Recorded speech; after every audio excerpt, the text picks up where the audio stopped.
Hi అండి, welcome to Kranthi cuisine cooking channel. ఈరోజు మనం ఉలవచారు తయారు చేసుకోబోతున్నామండి. వేడి వేడి అన్నంలో ఎలా ఉలవచారు చేసుకొని తింటే టేస్ట్ అనేది చాలా బాగుంటుంది. ఇది ప్రెషర్ కుక్కర్లో చేసుకుందామండి. స్టవ్ మీద చేస్తే చాలా టైం పడుతుంది కాబట్టి ఇప్పుడు తయారీ విధానం అలాగే కావాల్సిన పదార్థాలు చూద్దాం. ముందుగా ఒక రైస్ కుక్కర్ తీసుకొని దాంట్లో ఒక 2 కప్పుల ఉలవ గింజలు వేసుకొని 1 లీటర్ పాటు వాటర్ వేసుకొని ఫస్ట్ ఒక 5 విజిల్స్ వచ్చేంత వరకు ఉడికించుకుందాం.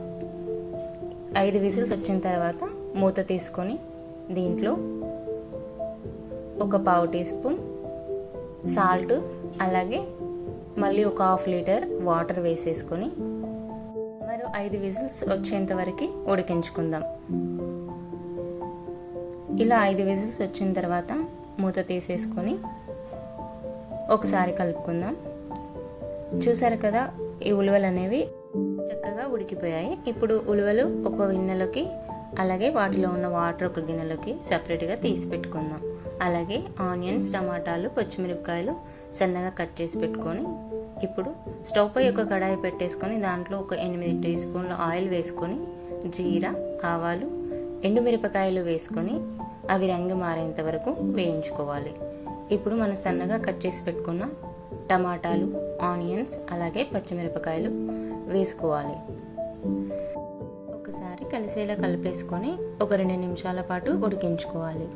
ఇలా ఉడికించుకున్న తర్వాత 1/2 టీ స్పూన్ సాల్ట్, ఒక 1/2 టీ స్పూన్ పసుపు, ఒక 2 టీ స్పూన్ల ఎండు కారం వేసుకొని అలాగే కచ్చా పచ్చగా దంచుకున్న కొన్ని వెల్లుల్లిపాయలు కూడా వేసుకొని చక్కగా కలుపుకోవాలి. ఇలా కలుపుకున్న తర్వాత ఆయిల్లో చక్కగా మగ్గేంత వరకు ఒక 2 నిమిషాల పాటు ఉడికించుకోవాలి.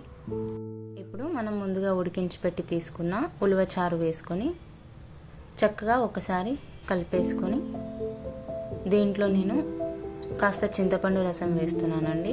పులుపు అనేది ఉండదు కాబట్టి 1/2 కప్పు చింతపండు రసం, అలాగే దీంట్లో కాస్త ఉలవలు మెదిపి వేస్తున్నాను చిక్కగా రావడం కోసం.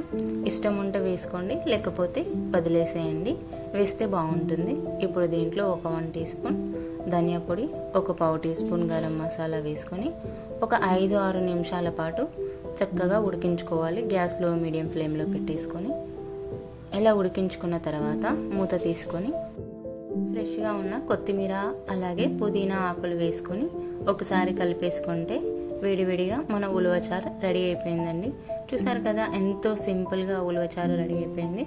Thanks for watching. వీడియో కనుక మీకు నచ్చినట్లయితే లైక్ అండ్ సబ్స్క్రైబ్ చేయండి. ఇంగ్రీడియంట్స్ డిస్క్రిప్షన్లో ఉన్నాయి, చూడండి.